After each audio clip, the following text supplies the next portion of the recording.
পারেন অ্যাডমিনিস্ট্রেটিভ দিক এবং প্রশাসনিকভাবে এবং বিচারিক প্রক্রিয়ার মাধ্যমে। সেই কাজটি কিন্তু আমরা করেছি। আমরা তৎকালীন প্রধান বিচারপতির কাছে আন্তর্জাতিক সংস্থায় বিভিন্ন আন্তর্জাতিক সংগঠন বাংলাদেশের মানবাধিকার, বাংলাদেশের বিচার ব্যবস্থার যে রেটিং সেখানে কতটা নিচে নেমে এসেছে সেটাও কিন্তু তাকে বোঝানোর জন্য সক্ষম হয়েছে। আজকে অত্যন্ত কৃতজ্ঞতার সঙ্গে যে মোহাম্মদ আলীকে স্মরণ করতেছেন, এমন বিদ্বান, এমন পণ্ডিত ব্যক্তি। আমরা যারা সবাই আমাদেরকে লানিত বলেন, বিদ্বান বলেন, যদি কেউ কাউকে বিদ্বান বলতে হয় সেই বিদ্বান ব্যক্তি হলেন মরুম এ যে মোহাম্মদ আলী। এটা একটা গল্প বললাম।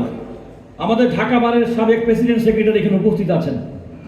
এরকম একটি প্রক্রিয়া যেটা যাওয়ার ব্রেন চাই, ঢাকার সিএমএম, চিফ জুডিশিয়াল ম্যাজিস্ট্রেট তাদের সঙ্গে অ্যাপয়েন্টমেন্ট করে সাবেক সভাপতি সেক্রেটারিকে নিয়ে স্মারকলিপি আকারে দিয়ে বলেছি যে আপনারা এইভাবে অন্যায় করে রাজনৈতিক কর্মীদেরকে একের পর এক সাজা দেওয়ার বন্দোবস্ত করলে বন্ধ করুন। তৎকালীন সিএম ছিল সম্ভবত রেজাউল করিম চৌধুরী। ভদ্রলোকের সম্পর্কে আমার খুব ইনস্টিটিউট ইউনিভার্সিটির ছাত্র। ওনার সঙ্গে বলতে পারেন এই সব সেক্রেটারি আছেন, আই হ্যাভ টু আর্গু, ওনার চেম্বারের মধ্যে বসে আর্গু করতে হয়েছে যে কি করে একের পর এক আপনারা অন্যায়টি করছেন। হাইকোর্ট বলে জেলখানা থেকে কাকে গ্রেপ্তার করা যাবে না, মুক্তির পরে জেলখানা থেকে গ্রেপ্তার করা যাবে না। আজকে যুবদলের সেক্রেটারি মুন্না, রবিউল ইসলাম নয়ন এবং আমাদের মজনু জনজান নেতা একটার পর একটা মামলা যাওয়ার সঙ্গে সঙ্গে একটার পর একটা মামলা গ্রেপ্তার করে। আমরা বলেছিলাম এটা হচ্ছে বিচারিক দুর্বৃত্তায়ন। এই বিচারিক দুর্বৃত্তায়নের জন্য এবং তার বিরুদ্ধে সেদিন কিন্তু আমরা শক্ত অবস্থান নিয়েছিলাম, যেটা প্রকাশ্যে আপনারা কেউ জানেন না। 3 নম্বর কথা বলবো, 28 অক্টোবর 2023 সারা দেশের মানুষের মধ্যে ব্যাপক উৎসাহ উদ্দীপনা। বিএনপির সমাবেশকে ঘিরে যখন সারা দেশের মানুষের মধ্যে তৎকালীন সময় মানুষের খুন মনের মাধ্যমে, নির্যাতনের মাধ্যমে সেই 28 অক্টোবর 2023 তারিখের সম্মেলন বিনষ্ট করে দেওয়া হয়, আমাদের সারা দেশের নেতাকর্মীদেরকে গ্রেপ্তারের সারাশি অভিযান চলে। সেদিন বিএনপি মহাসচিব সর্বশেষ ঘোষণা করেছেন আগামীকাল সারা দেশে হরতাল। আমি মহাসচিবকে উদ্দেশ্য করে বলতে চাই, তখন তো আপনি নিশ্চয়ই খুব স্বাভাবিক অবস্থার মধ্যে ছিলেন না, সম্ভবত আপনি গ্রেপ্তার হয়ে গেছেন। আমি স্পষ্ট বলতে চাই, এই সুপ্রিম কোর্টের আইনজীবীরা প্রথম এবং সম্ভবত ঢাকা শহরের একমাত্র মিছিল যেটা রাজপথে পদক্ষেপ করে। সুতরাং আমরা আমাদের যে পেশার যে দায়িত্ব, পেশার দায়িত্বের বাইরেও রাজনৈতিক কর্মী হিসেবে গণতন্ত্রের পক্ষে, মানবাধিকারের পক্ষে এবং যে রাজনৈতিক চেতনা আমরা বিশ্বাস করি, শহীদ রাষ্ট্রপতি জিয়াউর রহমানের, বেগম খালেদা জিয়ার প্রতি আমাদের যে মমত্বব, জনাব তারেক রহমানের প্রতি আমাদের যে নেতৃত্বের প্রতি আস্থা, এর সমস্ত বহিঃপ্রকাশ হিসেবে সেই দিন রাজনৈতিক প্রতি আমাদের বিএনপির মূল দলের আমি বলবো প্রতিষ্ঠা হিসেবে সেই দিন আমরা রাজনৈতিক কর্মসূচি সফল করেছি। 3 নম্বর কথা বলে এখন আমি শেষ করব। আপনারা সবাই জনাব সুব্রত চৌধুরী সাহেবকে দেখছেন, রাজনৈতিক নেতা হিসেবে সবসময় বক্তব্য দিয়েছেন, কিন্তু সুব্রত চৌধুরী তো আরেকটা পরিচয় এখনো আপনারা কেউ বলেননি। এই আন্দোলনকে সংগঠিত করার জন্য আমরা 3 জন আইনজীবী, কেউ অন্যভাবে নেবেন না, গাজী কামরুল ইসলাম সজল, মোহাম্মদ রুহুল কুদ্দুস কাজল এবং ব্যারিস্টার কায়সার কামাল অসংখ্য দিন গোপনে বিভিন্ন জায়গায় আটক থেকে আমাদের পলিসি নির্ধারণ করতে হয়েছে কিভাবে আমরা এই অবস্থা থেকে উত্তরণ করে আমাদের রাজনীতিটাকে, দলীয় রাজনীতিটাকে এগিয়ে নিতে চাই। আজকে অত্যন্ত কৃতজ্ঞতার সঙ্গে যারা ভারপ্রাপ্ত চেয়ারম্যান তারেক রহমানকে ধন্যবাদ জানাতে চাই। আমাদের এই প্রত্যেকটি কর্মসূচি, প্রত্যেকটি কর্মকাণ্ড, আমাদের প্ল্যানিংকে উনি সবসময় এন্ডোর্স করেছেন। এবার শেষ এন্ডোর্সমেন্টের কথাটা বলি। যখন বৃহত্তর ঐক্য গড়ে তোলার জন্য পেশাজীবীদের মধ্যে আমরা ব্যারিস্টার আমিনুল ইসলাম সাহেবের শরণাপন্ন হয়েছিলাম, এ কথা আপনার জানা দরকার।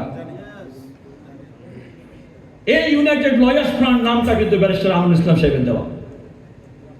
আমাদের অনেক বন্ধু যারা আছেন, আমরা প্রথম দিন, দ্বিতীয় দিন, তৃতীয় দিনের মধ্যে আমরা একটা চার্টারও করলাম, এখানে সেখানে স্বাক্ষরও করলাম।